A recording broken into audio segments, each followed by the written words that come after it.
Hello everyone, welcome back to my channel. আজি বহুত দিনৰ মূৰত লৈ আহিছো এটি তুলনি বিয়াৰ মেকআপ। তো মেকআপটো কেনেকৈ কি কৰিছো প্ৰথমৰ পৰা চাও হকচোন। প্ৰথমতে মাইনাজনীৰ স্কিনখন ভালদৰে ক্লিন কৰি লৈছো। তাৰ পিছত মই ডাইৰেক্টলি একোৱা গ্ৰিপ প্ৰাইমাৰটো ইউজ কৰিছো কাৰণ তেওঁৰ স্কিনত কোনো ধৰণৰ টেক্সচাৰ পিম্পলছ একোৱে নাছিলে বাট স্ৱেটিং হৈ আছিল। একোৱা গ্ৰিপ প্ৰাইমাৰটো এপ্লাই কৰাৰ পিছত মই কনসিলাৰ ইউজ কৰিছো যেটো PSCৰ কনসিলাৰ প্যালেট হয়। to apply কৰিছো যিখিনি তেওঁৰ ডাৰ্ক স্কিন আছে সেইখিনি কনসিলাৰেৰে হাইড কৰি লৈছো আৰু আপোনালোকে দেখিবলৈ পাইছেনে মই অৰেঞ্জ কালাৰৰ কনসিলাৰ এপ্লাই কৰিছো কাৰণ ব্ৰাইট গৰাকীৰ মুখৰ সাইডৰ যিখিনি এৰিয়া আছে সেইখিনি অলপমান বেছি ডাৰ্ক হয় তো হদায় ডাৰ্ক এৰিয়া বা ডাৰ্ক স্পট বা পিগমেন্টেশনে হওক নেকুৱা টাইপৰ বস্তুবিলাক হাইড কৰিবলৈ হদায় অৰেঞ্জ কালাৰৰ কনসিলাৰ বা কালাৰ কাৰেক্টৰ ইউজ কৰা হয়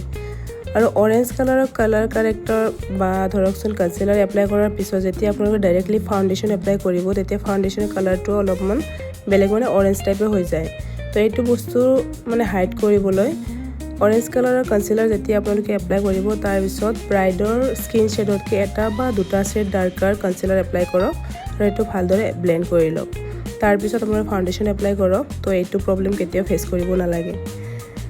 তো ব্ৰাইট গৰাকী মানে কনসিলাৰ এপ্লাই কৰাৰ পিছত মই ফাৰ্স্ট কৰি লৈছো আইব্ৰটো তেও থ্ৰেডিং কৰা নাছিলে যেহেতু সৰু ছোৱালী হয় তো ফাৰ্স্ট মই আইব্ৰটো ডিফাইন কৰাৰ পিছত মই কনসিলাৰেৰে এনেকে মই শেডটো বনাই লৈছো আপোনালোকে চাব পাৰে মই কেনেদৰে বনাইছো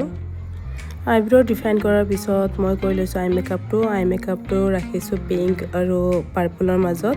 যেহেতু ড্ৰেছৰ পিংক কালাৰ হয় তো পাৰ্পল আৰু পিংকৰ মাজত মিলাই কিনে ৰাখি দিছো আৰু আই মেকআপৰ যিখিনি প্ৰডাক্ট ইউজ কৰিছো গোটেইখিনি PSC ব্ৰ্যান্ডৰে হয় আৰু আই মেকআপটো কমপ্লিট কৰাৰ পিছত মই এপ্লাই কৰিছো ফাউন্ডেশনটো হল PSC ব্ৰ্যান্ডৰ যেটো স্পটলাইটৰ লিকুইড ফাউন্ডেশন হয় এটো এপ্লাই কৰিছো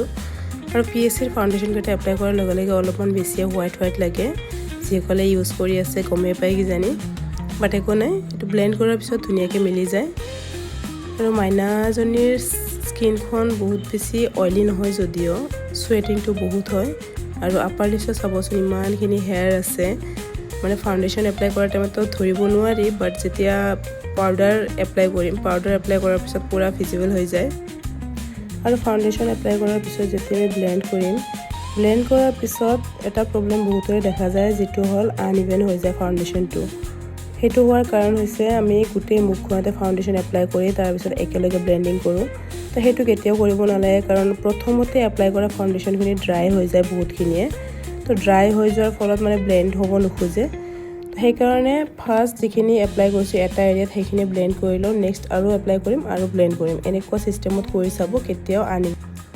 মই যিদৰে এপ্লাই কৰিছো আপোনালোকে এনেকৈ কৰি চাবচোন ফাৰ্স্ট এটা সাইডত এপ্লাই কৰিছো ব্লেন্ডিং কৰি লৈছো নেক্সট আৰু এটা সাইডত এপ্লাই কৰিছো ব্লেন্ডিং কৰিছো ঠিক এনেদৰে কৰিব কেতিয়াও প্ৰবলেম নাপায় আৰু ফাউন্ডেশনটো হতাই ব্লেন্ডিংৰ ওপৰত ডিপেন্ড কৰে ব্লেন্ডিং যিমানে ভাল হ'ব ফাউন্ডেশনৰ মানে বেস মেকআপটো সিমানে ভাল হ'ব মানে লং লাস্টিং আৰু ফ্ললেছ আৰু ফাউন্ডেশন এপ্লাই কৰাৰ পিছত ভালদৰে ব্লেন্ড কৰি লৈছো ফাউন্ডেশন ব্লেন্ড কৰাৰ পিছত এপ্লাই কৰিছো লিকুইড কনসিলাৰ আৰু কনসিলাৰ এপ্লাই কৰাৰ টাইমত হদাই স্কিন শেডতকে এটা বা দুটা শেড লাইট কনসিলাৰ এপ্লাই কৰিবলৈ চেষ্টা কৰিব নহলে আপোনাৰ যেটো হাইলাইটিং এৰিয়া হয় হেতু ইমান ভিজিবল নহয় আৰু কনসিলাৰটো ব্লেন্ড কৰাৰ পিছত এপ্লাই কৰিছো পাউডাৰ PSCৰ যেটো ট্ৰান্সলেশন পাউডাৰ হেতু মই মেকআপটো ফিক্স কৰি লৈছো ভালদৰে আৰু পাউডাৰ এপ্লাই কৰাৰ পিছত ধুনিয়াকৈ ক্লিন কৰি লৈ পেলাই ব্লাশাৰ এপ্লাই কৰিছো ব্লাশাৰৰ পিছত হাইলাইটাৰ যেটো পাউডাৰ হাইলাইটাৰ হেতু এপ্লাই কৰিছো আৰু তাৰ পিছত কৰিছো মই যেটো লাষ্ট ফিনিশিং আই মেকআপৰ মানে চকুৰ তলত আৰু মাইনাজনী চাওকচোন ওপৰফালে চাবলৈ দিতে চাব পৰা নাই চকু মেলি কাৰণ তেওঁৰ চৰ্দি লাগি আছে চকু মেলি দিয়াৰ লগে লগে পুৰা পানী বৈ আহে আই মেকআপটো যেনে তেনে কমপ্লিট কৰিলো আৰু তাৰ পিছত মই এপ্লাই কৰিলো লিপষ্টিক আৰু লিপষ্টিক এপ্লাই কৰোঁতে যিসকলে প্ৰবলেম পায় মানে ধৰকচোন লিপষ্টিক এপ্লাই কৰাৰ টাইমত আউটলাইন যায় তেওঁলোকক কৈছো মই লিপষ্টিক এপ্লাই কৰাৰ আগত সদায় এনেকৈ লিপ লাইনাৰেৰে এটা বৰ্ডাৰ এটা কৰি ল'ব লিপছৰ তেতিয়া আপোনালোকৰ লিপষ্টিকটো এপ্লাই কৰোঁতে কেতিয়াও মানে আউটলাইন নাযায় আৰু লিপ লাইনাৰটো মই ইউজ কৰিছো PSC ব্ৰ্যান্ডৰ আৰু লিপষ্টিক এপ্লাই কৰাৰ টাইমত মাইনাজনীক লিপছটো মেলিব দিওঁতে চাওকচোন তেওঁ লিপছটো কেনেকৈ দিছে বাৰু যিয়ে নহওক কিউট লাগিছে মাইনাজন নহয়নে আৰু লিপষ্টিক কমপ্লিট কৰাৰ পিছত এপ্লাই কৰিছো PSC মেকআপ ফিক্সাৰ আৰু এনেকুৱা ধৰণৰ সৰু সৰু টিপছ এণ্ড ট্ৰিক পাবলৈ চাই থাকক মোৰ চেনেল ড্ৰিম বিউটি মেকঅভাৰ্ছ। যদি মেকআপৰ ভিডিঅ'টো ভাল লাগিছে কমেণ্ট কৰিবলৈ নাপাহৰিব আৰু মোৰ চেনেলটো ছাবস্ক্ৰাইব কৰি দিব।